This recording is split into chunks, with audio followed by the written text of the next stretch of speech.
Bonjour à tous et bonjour à toutes et merci de me rejoindre pour ce nouveau tutoriel. Aujourd'hui je vous propose de tricoter un bonnet très facilement avec nos machines à tricoter à plat. On va tricoter en circulaire et en côte bonnetterie pour avoir un bonnet qui soit quand même bien dense et qui tienne bien chaud.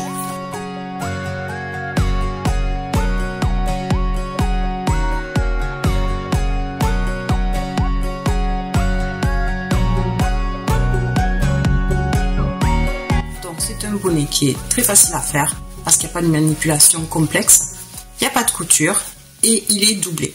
Alors voici le bonnet en question.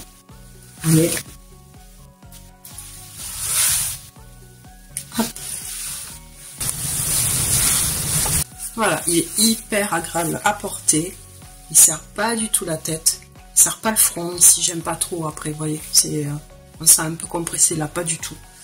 Donc c'est en côte 1-1, donc vous voyez c'est assez élastique, c'est doublé, il n'y a pas de pli pour la doublure, ça se fait tout seul, voilà. Donc l'idée c'est quoi? C'est de tricoter un rectangle finalement, et une fois que vous avez atteint la hauteur voulue, vous arrêtez votre travail, vous venez récupérer vos mailles, et là après il n'y a plus qu'à resserrer le tout, et vous allez avoir un petit bonnet super sympa comme ça, mais vraiment c'est super facile à tricoter. Et j'ai voulu vous présenter ce tuto parce qu'il n'y a pas de couture du tout. Donc celles qui sont pas trop à l'aise avec les coutures, les rangs raccourcis ou autres techniques, moi j'ai pas voulu présenter ça. J'ai voulu vous présenter un bonnet que vous puissiez tricoter facilement en ayant la technique quand même pour faire du tricot circulaire. Mais voilà, c'est un bonnet qui est vraiment hyper facile à faire. Donc la laine pour tricoter ce bonnet, moi j'ai choisi une laine acrylique. D'accord, elle se tricote avec des aiguilles entre 3, 3,5, 4. Et avec des aiguilles en 3,5, on obtient un échantillon de 25 mailles pour 10 cm et 32 mailles pour 10 cm. D'accord, donc moi j'ai tricoté ma tension sur la fonture SRP 60N. Je me suis mise sur 8 et la densité sur la fonture du haut, je suis en 6. Si vous ne savez pas comment on fonctionne avec un échantillon, comment on le calcule, je vous invite à suivre cette vidéo là qui va vous expliquer tout ça et comment on peut ensuite se servir de son échantillon pour adapter les tailles, les données d'un patron très facilement. Donc avec mon échantillon, j'obtiens 22 mailles et j'obtiens 13 rangs pour 10 cm. Moi ce que je vous conseille c'est de vous prenez votre mesure. Donc pour mesurer votre tête, c'est pas bien compliqué. Hop, on prend le mètre. Voilà, et là maintenant je peux prendre la mesure. Donc là je prends comme ça pour la circonférence et pour la hauteur. Donc j'ai calculé de prendre ici. Donc je mets mon zéro ici et je viens jusqu'à là.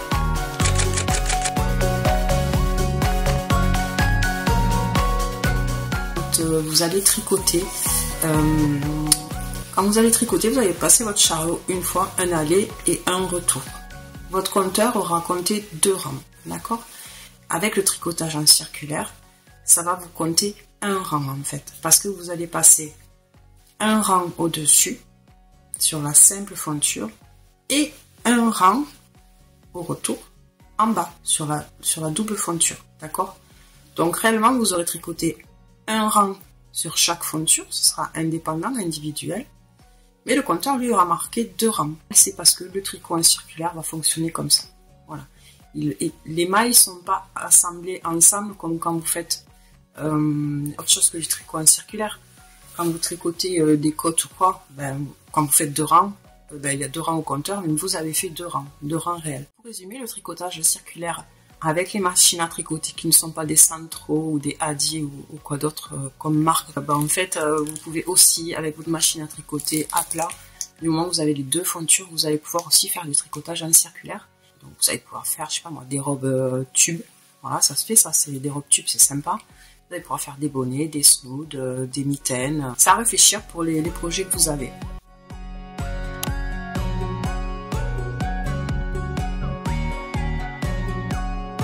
Alors, j'ai monté 64 mailles de part et d'autre du 0 en sélectionnant une aiguille sur 2.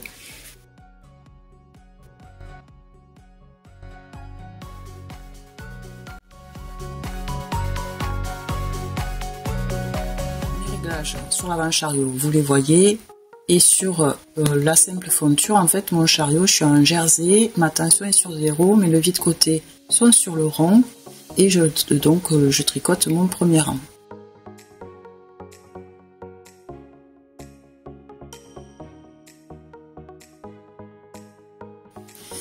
Je rectifie les dernières aiguilles de mon rang, voilà, comme il faut que ce soit tendu.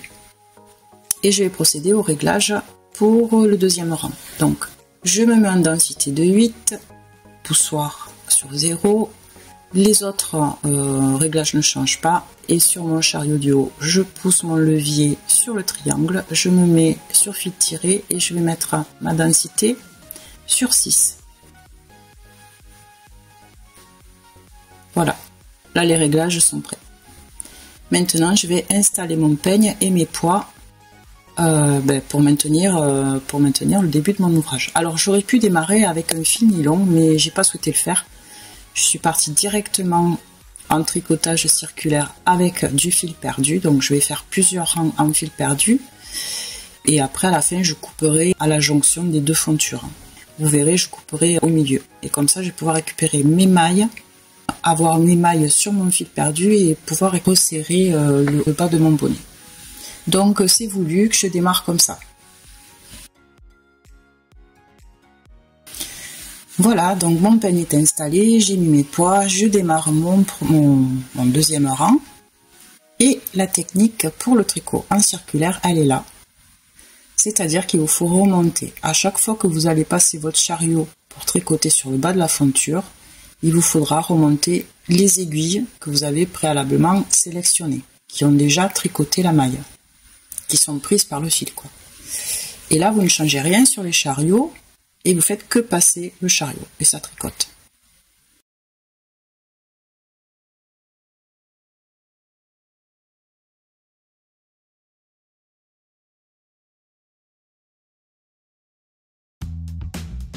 Et je m'aperçois qu'il y a une intruse.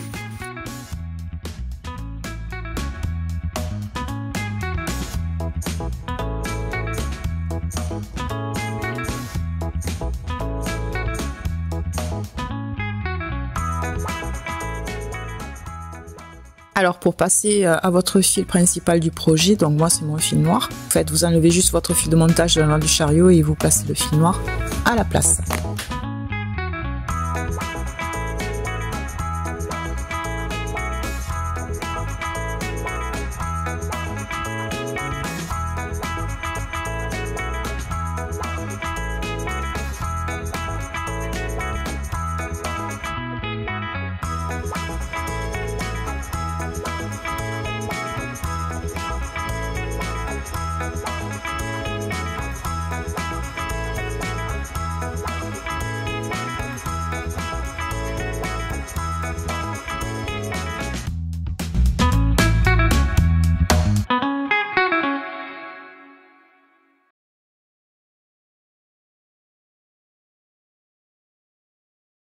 Je suis arrivée à 300 rangs et maintenant je vais récupérer mes mailles. Donc je les récupère avec un fil qui va me permettre de faire coulisser dans les mailles pour permettre après de resserrer comme il faut les mailles. Je le fais passer dans l'aiguille, je retire tout ça. Là j'ai la maille. Et alors ce qu'il faut faire, c'est faire attention que le fil ne vienne pas se prendre dans les dents. On passe bien, on fait attention que le fil reste bien et qu'il prenne que la maille et pas les dents de la fonture. Donc je vais ramasser les mailles une par une sur la fonture du haut, la simple fonture, je les ramasse toutes une par une et ensuite quand je suis au bout, je vais chercher les mailles sur la deuxième fonture.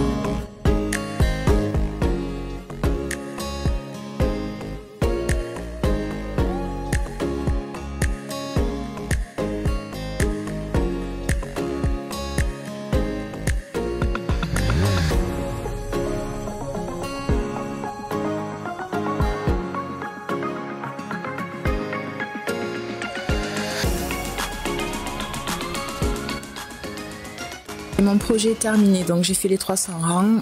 Alors je vais vous montrer où c'est que je coupe pour défaire mon ouvrage, parce que là en fait il est cousu ensemble, il est tricoté ensemble. Je viens juste chercher le milieu et je coupe tout le long.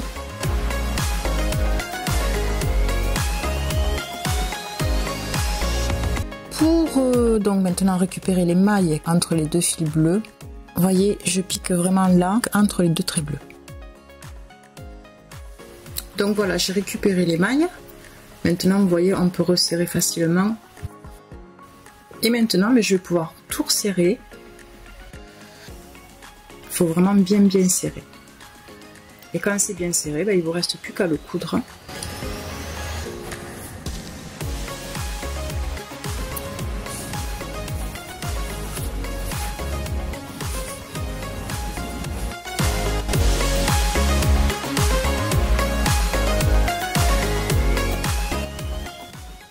Donc quand vous avez fini, vous allez chercher votre fil et vous le faites passer à l'intérieur du premier trou du bonnet et vous le faites sortir dans le deuxième.